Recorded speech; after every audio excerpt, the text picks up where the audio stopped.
right. I asked Hilary a few people, and she brought hers with her, so I'm going to read this off. Hilary, another student of ours, another graduate. Hilary Bagley is a wife and a bonus mom to 6 extraordinary people. She is passionate about helping others love every aspect of their lives through gratitude and honesty. We have a theme going on with gratitude today.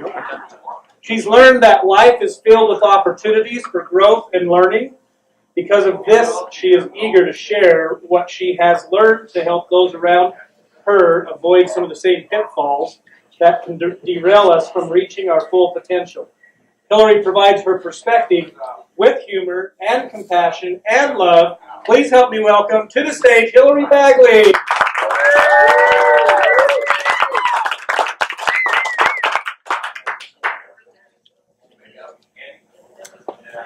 Gosh, I said that I have humor and I have to follow a comedian. She was so fantastic. Several months after I turned 41, dating myself, I was sitting in church on a Sunday morning. It was January or February.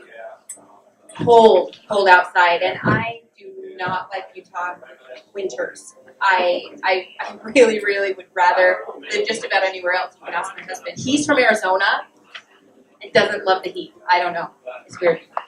But I was sitting in church, and there's probably several hundred people in the congregation, a large congregation, and I was sitting on a bench with my mom. Have any of you had the experience of sitting in a large group of people, yet you're entirely alone? I was alone. And I was asking God a series of questions. Those questions were ones that I had honed over several years. So it wasn't the first time I was asking these questions. I was sitting in what felt like a cold room by myself with my head down and tears streaming down my face. And I asked, what did I do wrong? Where? I had learned to ask very specific questions, even though I never really had ever felt like I got an answer. How could I have maybe stayed in one place? I had lived in another place for quite a long time, and I thought, okay, should I have moved sooner? Should I have stayed there longer?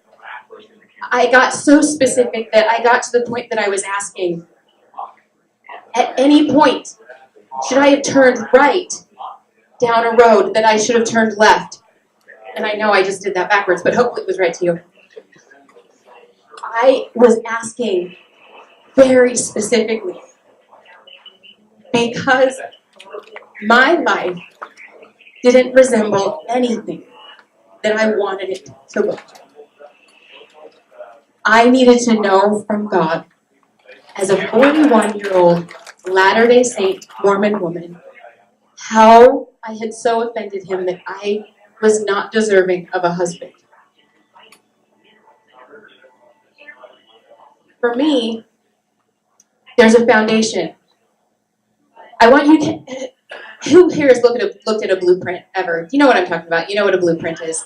So I think often, I'm kind of along the lines of what Luke was talking about. You have this blueprint of your life, right? When you're a young person, you build that. Oftentimes, that your blueprint looks like a superhero or a ballerina. I had a blueprint for my life, and at this point, by the time I was 41, it looked very cottage-esque. It was not extraordinary. However, my biggest problem was that I had no foundation. No matter what you try to build, if you don't have a foundation, it's never going to be what it could be. What I thought a foundation should look like was a husband and children. That's what my foundation was supposed to be. So there I was in the chapel, and I knew that I was just lost. 3 things have changed how I approached my life. Something specific happened that day. I realized that I had to learn how to be honest with myself. The first thing is honesty.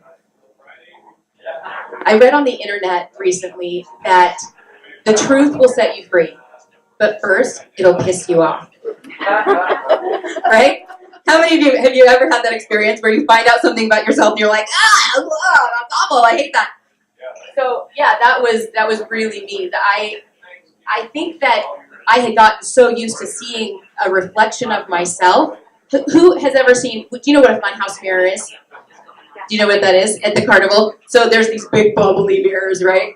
And on one side you look like you have a 5-foot neck, and on the other side you look like one of the munchkins from The Wizard of Oz.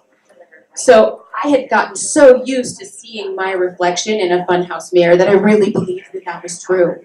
That was my truth. So the first thing I learned is that I had to ask different questions of God. I had to ask him how to see myself honestly. And the first thing he taught me is that I needed to find honest, good friends, people that I could trust. Not that we're going to be brutally honest just to be brutal, but to be truly honest with me.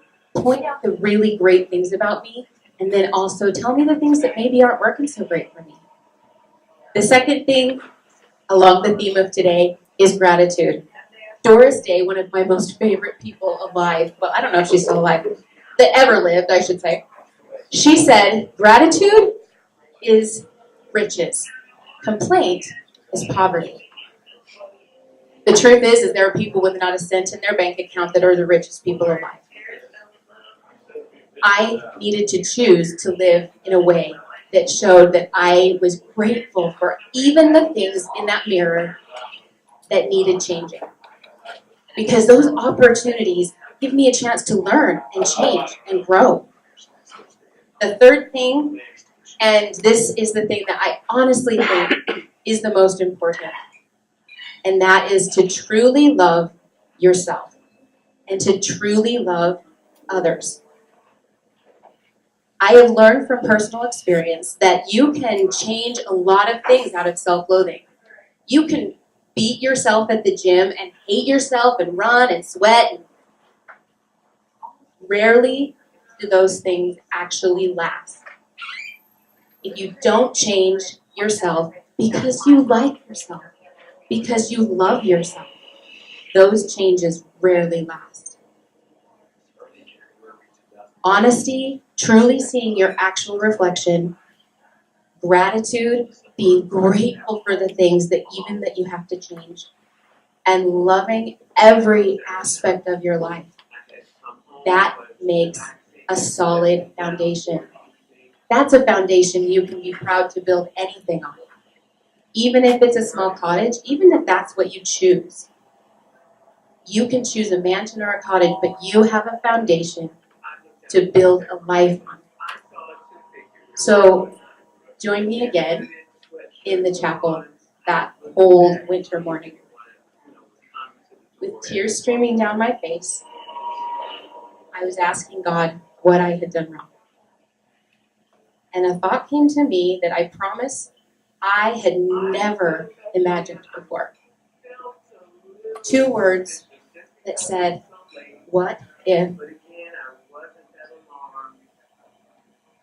Hilary, what if you didn't do anything wrong? What if you are exactly where I want you to be? Exactly at the time I want you to be there.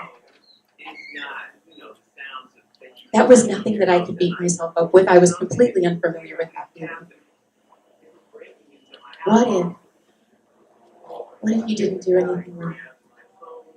Those 2 words changed the way I looked at my life. Those 2 words opened up my opportunity to find honesty, gratitude, and love.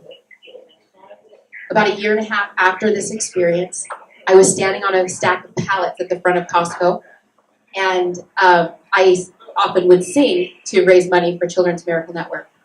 Little did I know that a good friend of mine had told a man that she knew, a single man that she knew, that I worked at Costco and that I liked to sing. The day that I was standing on those pallets, begging through song for people to give money to Children's Miracle Network, my husband was checking out. And he came up to me and he said, "I think we have a mutual friend." And I thought, "I'm going to marry you." It's sadly true. It really is true. The truth is, what if you didn't do anything wrong? Honesty, gratitude, and love can change your life. Thank you.